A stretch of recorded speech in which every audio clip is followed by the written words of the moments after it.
예, 공인노무사 수험생 여러분 안녕하십니까? 안녕하세요. 예, 저는 베리타스 법학원에서 공인노무사 강사를 했었고요. 지금은 티치온에서 공인노무사 강사를 하고 있는 김대현 강사라고 합니다. 자, 그래서 저희가 이번 시간에는 2021년 제2차 시험 공인노무사 제2차 시험 인사노무관리론 출제 예상 문제 8번째 문제로요. 승진 문제에 대해서 저희가 풀어보도록 하겠습니다. 그래서 승진 문제는 굉장히 이제 중요하게 다뤄질 필요가 있고요. 조직 구성원들의 동기부여나 조직의 역량 향상하고 직결이 됩니다. 그래서 2021년 제2차 시험 인사노무관리론 공인노무사 인사노무관리론 제2차 시험 문제로 출제될 가능성이 높다고 봤습니다. 자, 그러면은 저희가 이제 시험 문제를 인사노무관리론 시험 문제를 풀어보겠습니다. 자, 제 8문이고요. 승진의 원칙과 기준을 설명하고 한국 기업에서 적용되는 승진 기준의 구체적 적용 사례를 논의하시오. 이렇게 해서 저희가 50점짜리로 시험 문제가 나올 수가 있겠습니다. 자, 승진 시험 문제는 이제 저희가 다음 시간에도 다뤄보실 예정인데요. 동기부여 이론하고 연결지어서 설명하는 시험 문제가 나올 수가 있어요. 예를 들면 그 메슬로우 교수님의 그죠? 욕구 계층 이론, 그죠? 욕구 5계층 이론, 욕구 계층 이론하고 연계해서 승진이 이제 조직 구성원들의 동기부여와 연결되는 메커니즘에 대해서 설명하시오. 또는 메커니즘들에 대해서, 그죠? 예, 그런 패턴으로 시험 문제가 나올 수가 있고요. 또, 뭐, 하츠바구 교수님의 이제 그 욕구 충족 요인 이원론에 의하면은 승진이라고 하는 것은 이제 동기 요인으로 분류가 됩니다. 이 위생 요인이 아니고요. 조직 구성원들을 동기부여를 시켜서 적극적인 행동 변화를 유도할 수 있는 그런 동기 요인이고요. 조직 구성원들의 불만족을 이렇게 없애거나 이제 예방함으로써 조직 구성원들의 이제 불만족을 이제 예방하는 데는 기여하지만 이제 동기부여를 통한 행동 변화까지 연결이 안 되는 위생 요인이 아니고 동기 요인에 해당된다고 보시면 되겠습니다.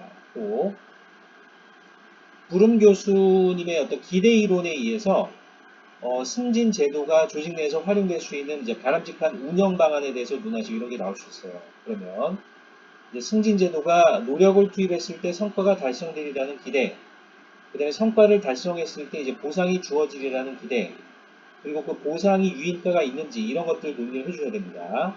그래서 노력을 투입했을 때 성과, 그게 이제 조직 내 인사 성과로 연결될 수 있는, 다시 말해서 그 조직 내 인사 성과 평가 기준이 좀 공정하게, 투명하게 이렇게 정리될 필요가 있고요. 그것이 누적이 됐을 때, 또는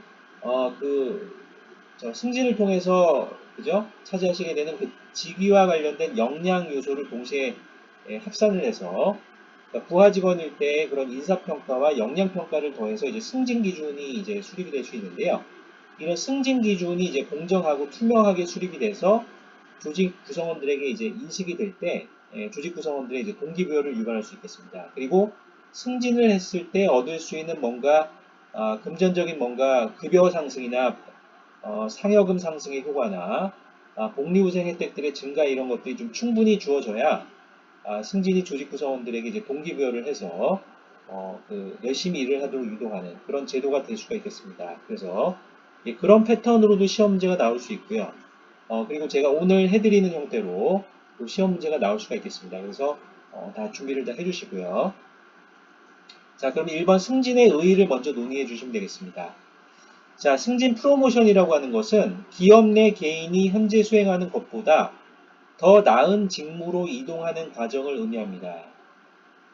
제가 이제 중강의로 이 강의를 구매하셔서 저한테 연락을 주시면요. 그 부름 교수님의 기대 이론이나 그 메슬로우 교수님의 욕구계층 이론, 메슬로우 교수님의 욕구계층 이론에 의하면 승진은 그 욕구계층 5단계 모두 연결됩니다. 그래서 승진을 통해서 추가급여가 지급되면 그것이 생리적 욕구 충족에 도움이 되고요.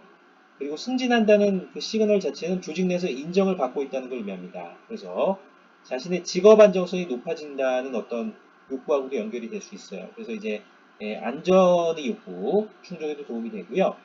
그리고 그 추가적으로 이제 그 승진 시 지급받는 경제적인 보상을 사교 활동에 쓰실 수도 있고 또 승진을 하면은 조직 내 귀속 집단이 바뀔 수도 있습니다. 그래서 그걸 통해서 사회적 욕구를 충족하실 수가 있고 또 승진한다는 거는 조직 내에서 뭔가 그죠?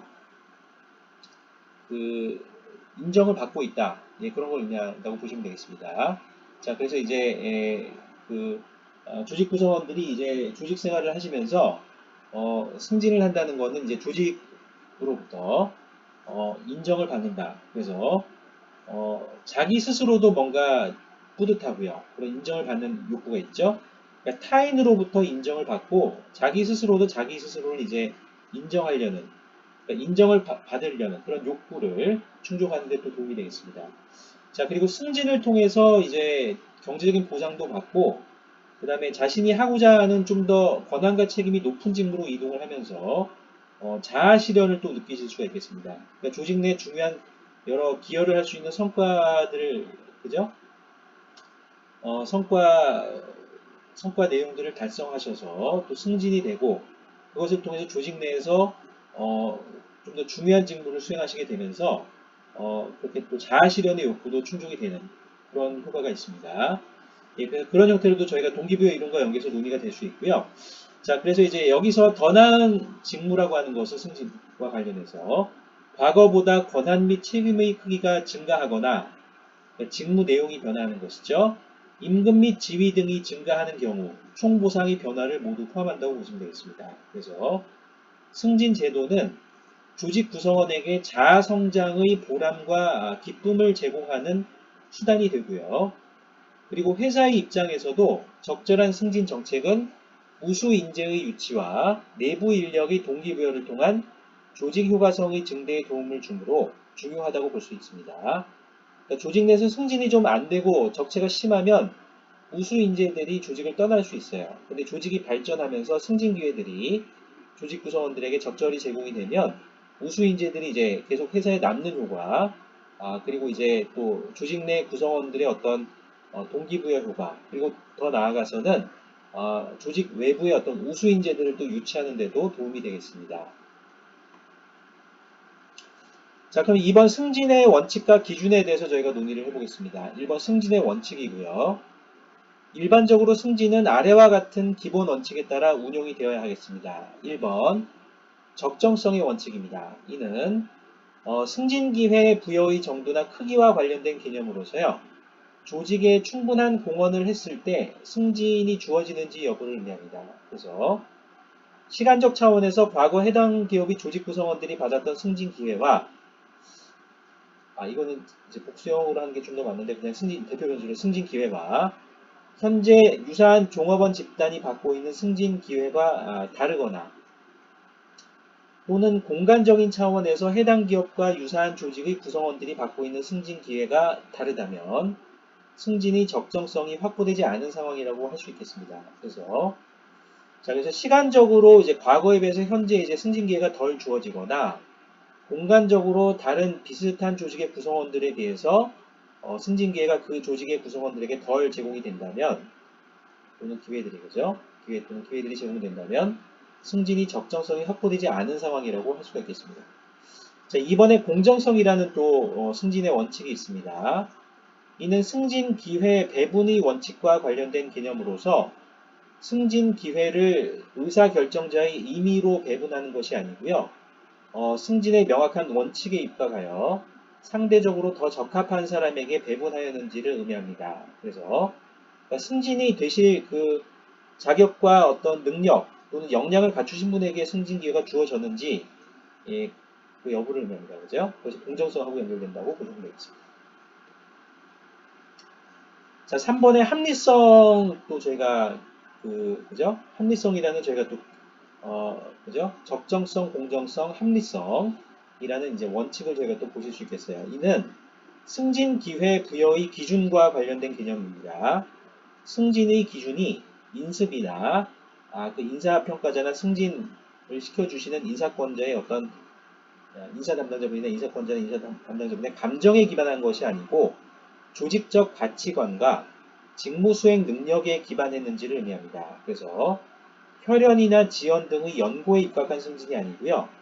그 승진 대상자가 갖고 있는 잠재 능력과 적성, 성과 등과 연동된 승진은 합리적이라고 할 수가 있겠습니다. 그래서 이제 조직 내 승진 원칙과 관련해서 이건 이제 그 합리적인 그 승진 원칙이 합리성의 기준이 이제 충족이 돼서 승진이 바람직하게 이루어질 필요가 있겠습니다. 자, 그럼 이제 저희가 승진의 기준에 대해서 저희가 다뤄보도록 하겠습니다.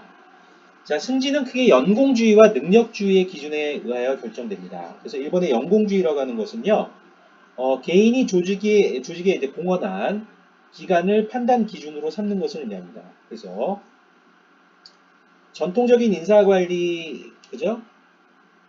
그,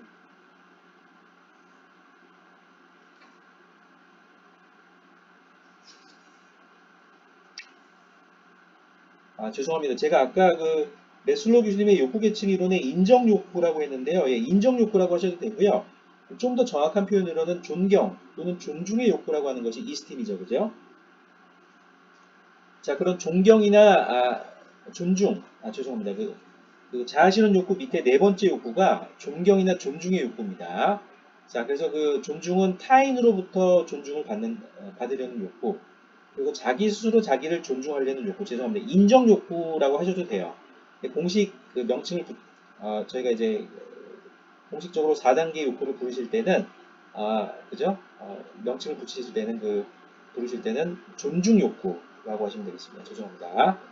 자, 연공주의 시니어리티 오리엔테이션은요, 이제 개인이 조직에 공헌한 기간을 판단 기준으로 삼는 것입니다. 전통적인 인사관리 및 동양적인 관점과 잘 조화되는 그런 승진의 기준이죠. 경영 외적인 요인으로는 노동조합의 세력이 강할수록 연공주의 원칙이 강화되는 경향이 좀 있고요. 전문직보다는 일반 직종에 상위층보다는 하위층에 적용되는 경우가 많다고 보시면 되겠습니다.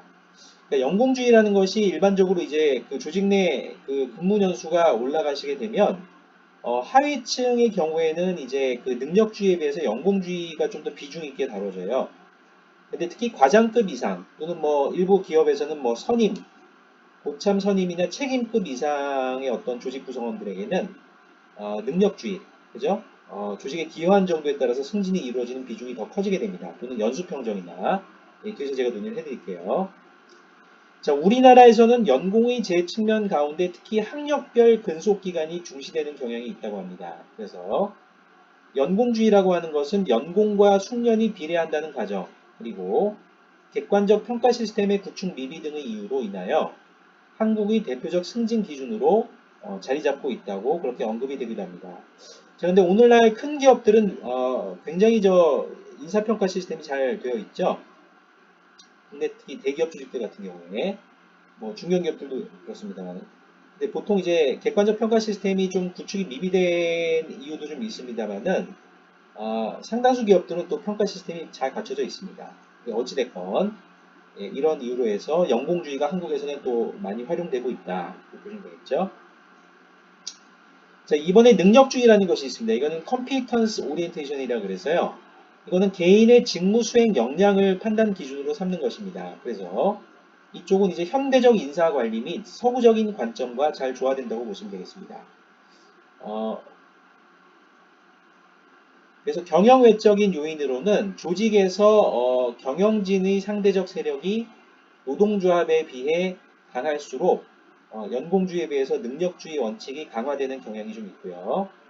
일반직보다는 전문직종에, 그리고 하위층보다는 상위층에 적용되는 경우가 많다고 보시면 되겠습니다. 자, 이게 무슨 얘기인지 좀 이해가 안 가실 수도 있습니다. 이게 무슨 얘기인가 하면 노동조합 쪽에서는 좀 연공주의에 따라서 승진 기준이 좀 갖춰지길 원합니다. 그죠?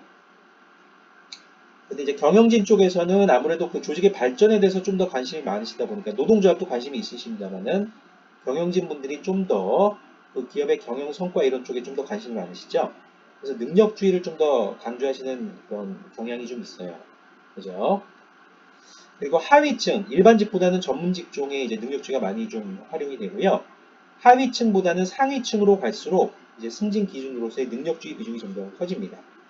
제가 이제 다음 항목들에서 알려드릴게요. 다음, 그죠? 그 밑에서 또 논의를 해보겠습니다. 우리나라에서도 선진국 기업들과의 경쟁을 위해서 능력주의 승진 기준의 도입이 점차 증가하고 있는 추세이다. 이렇게 저희가 보시면 되겠습니다. 자, 그럼 3번 한국 기업에서 적용되는 승진 기준의 실제를 제가 알려드리겠습니다. 자, 이거는 사원부터 시작해서 대리, 과장, 차장, 부장급까지고요. 그 이후 이제 임원급도 있습니다만은 제가 이제 답에 그냥 예로 넣으시면 되니까요. 이 표 형태로 이제 답에 좀 써주시면 되겠습니다. 이게 예로 제가 든 것이죠. 근데 일부 기업들은 이제 직급 체계를 단순화해서 뭐 대리급하고 과장급을 묶어서 뭐 선임, 그리고 차장급, 부장급을 묶어서 책임, 그래서 사원, 선임, 책임 뭐 이렇게 해서 그 이후 임원, 이렇게 임원분들 그런 형태로 직급 체계를 단순화하는 경우도 있고요. 이렇게 사원, 대리, 과장, 차장, 부장, 그 이후 이사님들이나 이제 상무님들, 전무님들 있죠. 그 부사장님, 사장님 이렇게 있죠. 부회장님, 회장님 이렇게 있습니다. 자, 그래서 그런 형태로 이제 또 그 직급 체계를 운영하시는 경우도 있어요. 그래서 제가 이렇게 예시로 넣어드렸습니다. 자, 우리나라 기업에서 도입하고 있는 승진 기준은 결국 연공주의하고 능력주의를 혼용해서 구성을 하시고 있는데요. 즉 연공주의를 반영하는 기준으로서는 경력점수, 경력평정이라는 요소가 있죠. 이게 있고요. 자, 능력주의를 반영하는 기준으로서 인사고과점수하고 연수평정, 연수점수가 있습니다. 자, 그래서 대개 기업에서는 이제 하위 직급에는 연공적 요소인 경력 점수의 비중을 높이고 상위직으로 갈수록 능력을 반영하는 인사고과 및 연수 점수의 비중을 높이는 형태로 승진 기준을 이렇게 수립해서 운영하시고 있어요. 국내 A사의 직급 승진 기준을 예로서 제시하면 다음과 같다고 보시면 되겠습니다. 그러니까 사원으로 조직에 들어와서 대리 승진까지는 좀 수월합니다. 왜냐하면 경력 평정이 이제 50%나 되고요. 인사고과와 연수평정도 있습니다만은 자, 그런데 이제 대리급에서 이제 과장급으로 승진할 때가 굉장히 어려워요. 그래서 이제 심지어 만년과장 이런 표현도 있죠. 이게 굉장히 좀 어떻게 보면 무서운 표현이죠. 그래서 인사고과가 이제 과장급으로 승진할 때부터는 이제 경력평정이 30%입니다만은 인사고과 비중이 55%로 늘어나고요. 또 차장급, 부장급으로 차장급 및 차장급 그리고 부장급 그죠? 이렇게 승진하실 때는 인사고과 점수 비중이 60%로 올라갑니다. 경력평정은 20%로 줄어들고요. 연수평정이 또 20%로 올라가요. 대리급일 때는 10%, 과장급일 때 15%, 차장급 및 부장급일 때는 20% 이렇게 연수평정이 됩니다. 자, 그래서 점점 이제 승진하기가 어려워지는 거죠. 올라갈수록. 예, 이런 형태로 승진 기준이 이제 수립이 돼서 활용이 되고 있다고 보시면 되겠습니다. 자, 그러면 1번 경력평정을 저희가 이제 설명을 해드리겠습니다. 1번 개념이죠. 예, 종업원에 대한 경력평정은 해당 직급에서의 근속연수를 기준으로 이루어집니다. 그래서 이러한 방식의 경력평정이라고 하는 것은 이제 기본적으로 연공을 반영하는 것이 목적이 되겠지만 그 뒤에 깔려있는 전제는 근속연수가 많아짐에 따라 해당 종업원의 능력 수준이 높아지고요. 그 결과 업적도 높아질 것이라는 숙련상승설입니다. 이게 어느 정도 맞죠, 그죠? 어떤 업무를 조직에 들어와서 오래 하시게 되면 지식과 기술, 능력이 보통 올라갑니다. 그래서 숙련상승설이 어느 정도 맞아요. 그래서 이것이 이제 경력평정을 저희가 인사평가의 기준으로 삼는 이제 이론적인 근거가 되는 것이죠. 자, 2번 근데 문제점이 있습니다. 입사 이후 처음 몇 년 동안은 근속연수와 능력 업적이 높은 수준의 상관관계를 보이는데요. 어느 시기가 지나면 연공의 증가에 따른 능력 업적의 증가 속도가 체감할 수 있고요. 어떤 경우에는 오히려 그 연공이 증가하면서 능력 업적이 오히려 감소하는 그런 패턴도 있어요. 이는 신기술 도입에 따른 기능의 노후화 현상과 매너리즘 및 무사한 일주의에 기인한다. 그러니까 조직에 너무 한 업무를 오래 또 조직 생활을 오래 하시다 보면 신기술 도입이 되면서 예전에 알고 있던 지식기술 능력이 이제 노후화될 수도 있고요. 그리고 그냥 기존에 하던 대로 업무를 하면서 이제 매너리즘이나 무사한 일주의에 빠져서 그 업무 생산성 또는 조직 생산성에 대한 기여도가 낮아질 수 있어요. 그래서 이제 경력 평정이 그렇게 잘 활용이 될 수도 있지만 이런 문제점도 있다는 겁니다. 그래서 이제 조직 내 어떤 직급 체계가 올라갈수록 경력 평정의 비중이 좀 줄어드는 것이죠. 인사평가의 이제 비중이요. 자, 그럼 3번 활용 방안은요. 해당 직급에서 근속연수와 역량신장 간의 관계가 비교적 정비례에 가까운 시기, 표준연수까지는 주로 이제 경력평정을 활용하는 것이 권장되고요. 그 이후의 시기에는 아래 언급될 인사고과나 연수평정의 반영 비율을 늘리는 것이 바람직하다. 그래서 제가 아까 보셨을 때 그 사원에서 대리급으로 승진하실 때는 그건 이제 대리과장급을 묶어서 저희가 선임이라고 볼 수도 있고요. 차장급, 부장급 묶어서 차장급, 그래서 책임급 이렇게 보셔도 되는데요. 어찌됐건 이제 그 점점 그 경력 평정의 비중이 줄어들죠. 점점 직급 체계가 올라갈수록요. 예, 그것이 이런 어, 그 해당 직급에서 근속연수와 영양시장 간의 관계가 비교적 정비례에 가까운 시기인 표준연수까지는 경력 평정을 주로 비중을 높여서 활용을 하시고요. 그 이후에는 이제 그 이후의 시기에는 아래 언급될 인사고과나 연수평정의 반영 비율을 늘리는 것이 바람직하다. 이렇게 해서 예, 이런 이제 이론적인 배경하에서 이렇게 인사평가 기준이 조정이 된다고 보시면 되겠습니다. 자, 이번에 인사고과입니다. 예, 인사고과는 말 그대로 이제 조직에서는 주로 BSC 기반의 MBO로, 그러니까 인사평가의 항목들하고 비중들을 인사평가, 그죠? 항목들 비중들하고 그 평가 대상 그 항목들을 그 인사평가자와 인사평가 대상자 간의 합의를 통해서, 이게 MBO죠. Management by Objectives. 그래서 그 피터 드러커 교수님하고 맥그리거 교수님이 이제 발전시킨 거예요. 그래서 이런 그 MBO, 그죠? 그리고 이제 카플란 교수, 하버드 대학교 경영대학원의 카플란 교수님하고 데이빗 노턴이라는 컨설턴트 분이 만드신 그 BSC, 그죠?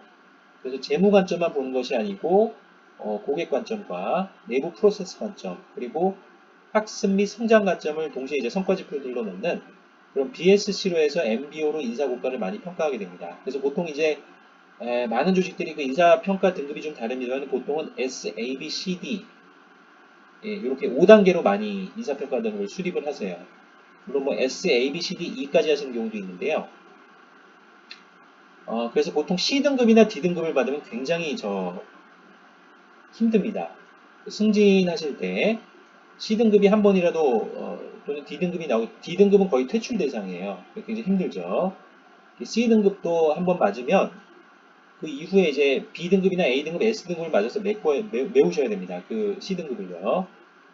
그래서 이제 조직 생활 하실 때는 항상 열심히 하실 수밖에 없죠. 그죠? 열심히 이제 잘 하셔야 되는데, 조직에 기여하실 수 있는 방향으로 근무를 하시게 됩니다. 자, 어찌됐건 이 인사고과에서는 종업원의 능력, 현재 능력 및 잠재 능력, 개인적 특성, 그리고 직무 과정에서 보여주는 행동, 그리고 직무 성과, 업적 등을 주로 이제 평가하게 되는데요. 자, 그래서 이제 그 승진 의사 결정, 그러니까 여기 인사고과에는 또 역량평가 이런 것도 여기 들어갈 수 있어요. 성과평가와 역량평가. 그래서 이제 승진 의사 결정을 목적으로 하는 인사고과에서는 능력을 중심으로 평가를 진행한다. 그래서 이제 승진 의사 결정을 하실 때는 주로 부하 직원일 때 성과 점수들의 누적 점수들하고요. 그 다음에 그 승진 대상 직위가 요구하는 여러 역량 요소들에 대해서 역량평가, 그러니까 부하 직원일 때 또 역량 요소들이 있죠. 플러스 승진 대상 직위가 요구하는 역량 요소들을 다 평가를 해서 합산 점수로 이제 평가가 이루어집니다. 그래서 이제 최종적인 이제 승진 여부가 결정이 되죠. 이는 새로운 직무에 대한 성공 가능성은 승진 대상자가 보유한 능력의 양과 질에 달려있기 때문이다. 이렇게 보시면 되겠어요. 자, 이번에 인사고과의 유형에는 인사고과는 이제 고과의 측정 대상에 따라서 특성 지향 평가, 행동 지향 평가, 결과 지향 평가 등으로 나뉠 수가 있는데요. 자, 특성 지향 평가에서는 개인의 어떤 인간 됨됨이, 인성이나 성격, 그리고 역량 등을 주된 평가 내용으로 삼습니다. 자, 그리고 행동 지향 평가는 조직 구성원이 어떤 업무 수행 과정과 절차 및 행동상의 특징 등을 평가하고요. 또 결과 지향 평가에서는 목표를 달성한 정도, 실적이나 업적 정도를 주된 평가 대상으로 삼는다고 보시면 되겠습니다. 그래서 이렇게 인사고과도 이제 다양하게 이루어집니다.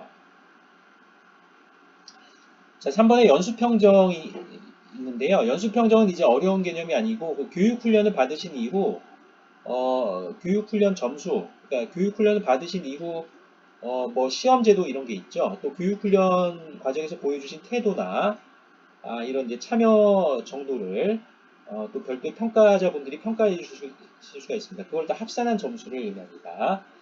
그래서 연수평정 3번이고요. 1번 개념입니다. 자, 연수평정은 이제 승진 후보자가 기업에서 실시하는 교육훈련 프로그램에 참여하여 획득한 학습 성과에 대한 평가를 의미합니다. 이 연수평정이 왜 활용되냐 하면은 이 연수평정에서 높은 점수를 받았다는 것은 그죠? 승진 대상 직위가 요구하는 이제 능력과 역량을 충분히 갖추었다는 것을 또 간접적으로 또는 직접적으로 보여준다고 제가 보실 수가 있기 때문이에요. 그죠? 자, 이는 개인의 잠재 능력 자체는 간접적으로 평가하지만 그 승진 대상 직위가 요구하는 여러 이제 능력이나 역량이 또 경우에 따라서는 직접적으로 평가될 수도 있는데요. 여기서 이제 답에 쓰실 때는 그냥 이는 개인의 잠재 능력을 간접적으로 평가하는 지표가 된다. 이렇게 보시면 되겠죠. 자, 2번 문제점입니다. 자, 첫째, 기업에서 제공하는 교육훈련 프로그램이 과연 미래의 직무를 수행하는 데 필요한 지식 및 기능을 얼마나 제공하고 있느냐의 문제가 또 있고요. 그러니까 정말 그 미래의 직무를 수행하는 데 필요한 지식이나 기능을 얼마나 그 기업에서 제공하는 그런 기업들이 제공하는 교육훈련 프로그램들이 제공을 해주고 있느냐. 그죠? 이 교육훈련 프로그램의 어떤 타당성과 관련된 내용이 되겠습니다. 이것이 일단은 잘 갖춰질 필요가 있고요. 둘째는 기업에서 실시하고 있는 교육훈련의 기간이 매우 짧기 때문에 그러니까 보통 이제 조직생활은 이제 뭐 몇 년, 몇십 년 이렇게 그죠? 20년 이상 하시는 분들 있죠. 30년 가까이. 몇 년 하시고 이직하시는 분들도 있는데요. 오래 하시는 분들도 있고요. 자, 근데 이제 교육훈련은 보통 뭐 한 승진대상 교육 같은 경우에도 한 길게 뭐 MBA 과정 이런 경우 이제 관리자급이나 임원분들 대상으로 뭐 1년이나 2년 이렇게 갔다 오시는 경우도 있는데요. 보통 교육훈련은 한 3개월에서 6개월 길면은 그죠. 짧게는 뭐 1개월까지 갔다 오는 경우도 있어요. 뭐 일주일만 갔다 오시는 경우도 있고요. 그래서 둘째, 기업에서 실시하고 있는 교육훈련의 기간이 매우 짧기 때문에 교육훈련 참가자가 비록 교과 내용이 우수하다고 하더라도 어, 그 어느 정도 새로운 지식 및 기능을 학습할 수 있느냐에 또 문제가 있어요. 그러니까 교과 내용이 아무리 우수하다고 하더라도 교육훈련의 기간이 매우 짧기 때문에 그 기간 동안에 새로운 지식 및 기능을 교육훈련 참가자가 아, 학습할 수 있느냐에 또 문제가 있죠. 그래서 한번 적용 방안입니다. 자, 연수평정은 어디까지나 개인의 역량에 대한 간접적인 측정에 불과하므로 인사고과에 대한 보조자료로 그래서 활용하는 것이 바람직하다고 보시면 되겠습니다. 근데 연수평정도 점수가 반드시 또 들어갑니다. 승진할 때. 승진 기준에 이게 또 있고요. 그래서 이제 이렇게 다 활용이 된다고 보시면 되겠습니다. 보통은 이제 교육훈련을 오프라인 과정도 운영하시려면 이제 온라인 과정으로도 운영을 하셔서 각 기업의 이제 연수 기관들이나 이제 사회교육훈련, 사내교육훈련도 있지만 사회교육훈련을 받으시는 경우도 있어요. 그래서 어찌됐건 이제 오프라인 강의도 이런 연수 과정들도 있지만은 온라인 연수 과정들도 있어서 이렇게 이제 보완을 해서 조직 구성원들이 업무 과정 중에 업무를 진행하시면서 충분히 그 교육 훈련을 통해서 배우신 지식 내용들을 활용하실 수 있도록 그렇게 하고 있습니다. 자, 4번의 결론입니다. 자, 승진은 허즈버그 교수님의 그 욕구 충족 요인 이원론에 의하면은 동기 요인에 해당됩니다. 그리고 아까 제가 설명해드린 것처럼 매슬로우 교수님의 욕구 계층 이론에 의하면 생리적 욕구, 안전의 욕구, 사회적 욕구, 존경의 욕구 또는 존중의 욕구, 자아실현 욕구라는 전 욕구 계층, 5가지의 전 욕구 계층에 다 연결됩니다. 5가지 욕구 계층들에 다 연결되므로 조직 내 인센티브 제도로서 신중히 설계될 필요가 있고요. 제가 또 아까 설명해드린 그 브룸 교수님의 기대 이론, 그죠? 또는 포터 교수님이나 롤러 교수님의 그 수정 기대 이론 이런 것도 있는데 보통 이제 브룸 교수님이 기대 이론으로 충분히 설명을 잘 하실 수 있어요. 예, 그런데 그런 이제 동기부여 이론도 제가 필요하면 만약 수험생분들이 필요로 하시면은 제가 필요하다고 하시면은 중강의로 보충을 해드리겠습니다. 자, 그래서 결론을 이렇게 내려주시면 되겠습니다. 예, 감사합니다. 예, 그래서 오늘 저 수험생 여러분 수고하셨고요. 오늘은 저희가 이제 승진, 조직 내 승진 제도에 대해서 공부를 하셨습니다. 그래서 2021년 공인노무사 인사노무관리론 제2차 시험, 인사노무관리론 그 시험 문제로 제2차 시험 문제로 승진 제도에 대해서 문의 시험 문제가 나올 수가 있으니까요. 승진 제도에 대해서 잘 공부를 해두시고요. 또 이제 공부를 하시다가 그 궁금하시거나 이제 모르시는 내용이 있으면은 제가 이제 그 제가 휴대폰 번호를 올려놨죠. 스마트폰 번호, 휴대폰 번호 올려놨으니까 거기로 전화를 주시거나요. 아니면은 그 이메일, 거기 이제 댓글로 이렇게 질문 내용들을 올려주시면 제가 답변 내용들도 달도록 하겠습니다. 그래서 예, 수험생 여러분 수고하셨습니다. 그래서 수험생 여러분들이 이제 그 건강한 성공을 기원드립니다. 예, 감사합니다.